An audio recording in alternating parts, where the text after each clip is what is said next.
How you guys doing? Today,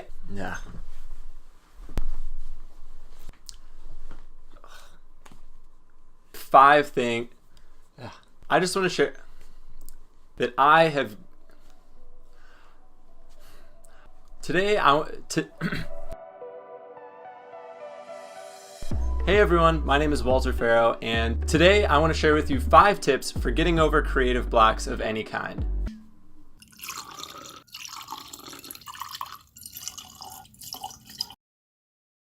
Not what I'm recommending here. I'm going to give you 5 real things today that you can use to get over creative blocks of any kind. Now, these are things that have worked for me as a writer, as a poet, and as a creator. And there are obviously tons of different ways that you can do this, but hopefully these things that have worked for me, and I know have worked for a lot of friends of mine, could also work for you too. Tip number 1, create something else. I'm creating YouTube videos, and I started doing that because, well, I love YouTube. I've watched YouTube for a long time, but also because I was having a really hard time with writing my book. Sometimes when there's something we really want to create and we really care about, we can really bog ourselves down with questions and concerns about how that thing is going to turn out and what the effects are going to be. But if you create something in a different vein that maybe you don't care about as much or you're not as invested in, it can be really helpful to get your creative juices flowing. A lot of the time you might also find other things that you're passionate about or come up with new ideas for that thing that you're primarily working on. Whether you're a writer or a painter and you start creating videos or make a podcast or anything, or if there's a million things that you want to create and you just can't get started on any of them. Whatever it is, it just matters that you start creating. It matters that you start making things, that you stop being passive and you stop receiving and you start being active and start making. Okay, tip number 2, write questions and not answers. A lot of the time we feel like we have to have all the answers before we can even start creating something and start making something. The biggest answer of all is that we feel like we have to know if it's going to succeed. Instead, get a pen, get some paper, get your laptop, grab your phone, and start writing out questions. Questions that you have for yourself, questions for your project, questions you think you're going to need to answer, and spend time just coming up with questions. Give yourself a number. Say, I'm going to write 10 questions about this thing. If you're a student and you're writing a paper, or you have an article that you want to finish, or you have something that is strictly writing, sometimes just opening up that document and writing a bunch of questions can make it a lot easier to come back to it later, and then you already have a structure. Or if you really can't come up with where do I want to start first, you've written some essay questions that you can just start writing answers to. Whether you write questions about your own ability, your own competency, your own talent, whether you're writing questions that are just ranting and raving or writing legitimate questions to structure and figure out how to do your piece, writing questions can be so much easier than writing answers. Tip number 3, share with somebody else. This doesn't mean that you have to share your project with somebody else. You don't have to take your book or take your painting and show it to somebody before it's ready. What sharing with somebody else means is that you're sharing with somebody about the project. Maybe you do show them some of what you're working on, right? Maybe you show them some writing, you show them a recording you made or a video you made, but you're sharing not because you want to impress them necessarily. That would be great, but you're sharing in this case because it's helpful sometimes to have to defend yourself.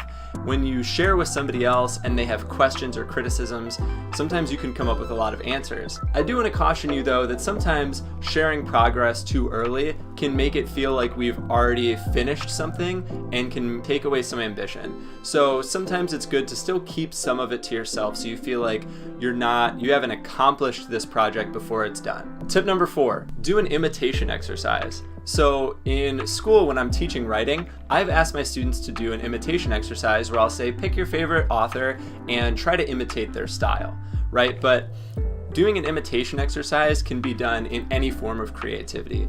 If you want to make a YouTube video, and a lot of you who have thought about it have probably gone and watched YouTubers that you really like to see how they make their videos. I've certainly done that.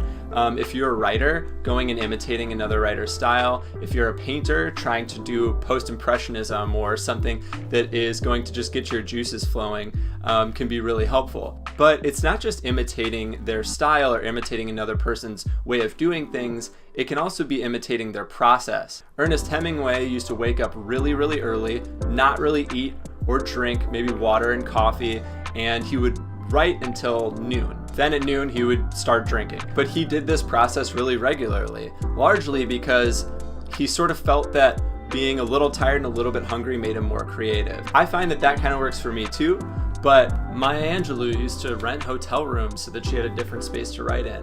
And then J.K. Rowling says that she can write pretty much anywhere, right? It just happens in spare moments.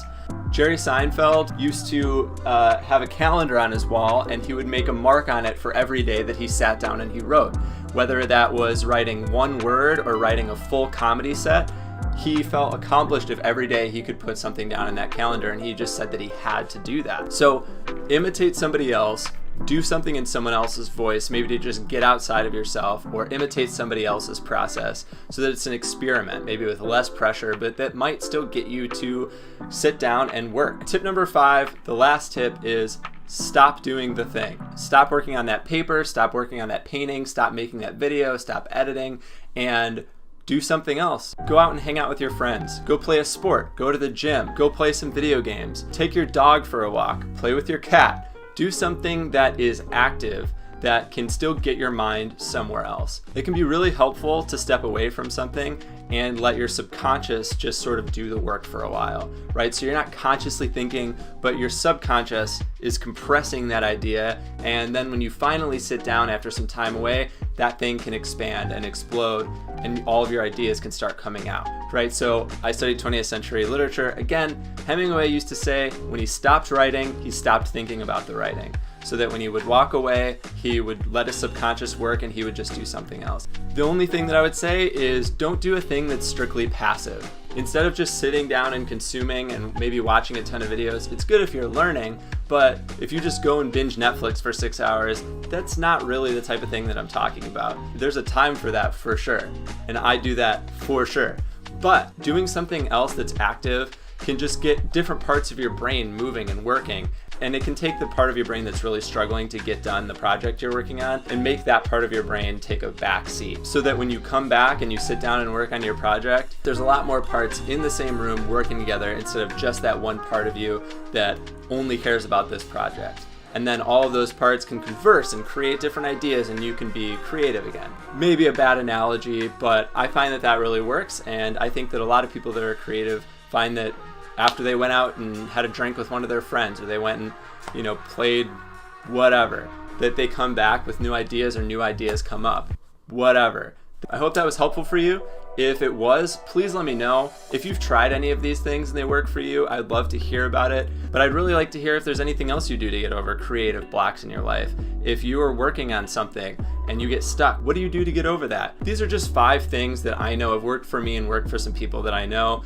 But if you share this with someone else and it works for them, I'd love to hear that too. I am keenly aware of the YouTube sphere of asking you to smash that like button and subscribe. And I don't necessarily want to do that, but I would really love to hear your ideas. And I'd love to cultivate community around creating projects and getting each other encouraged to make more things. Thanks again so much for watching, and I will see you guys in the next one.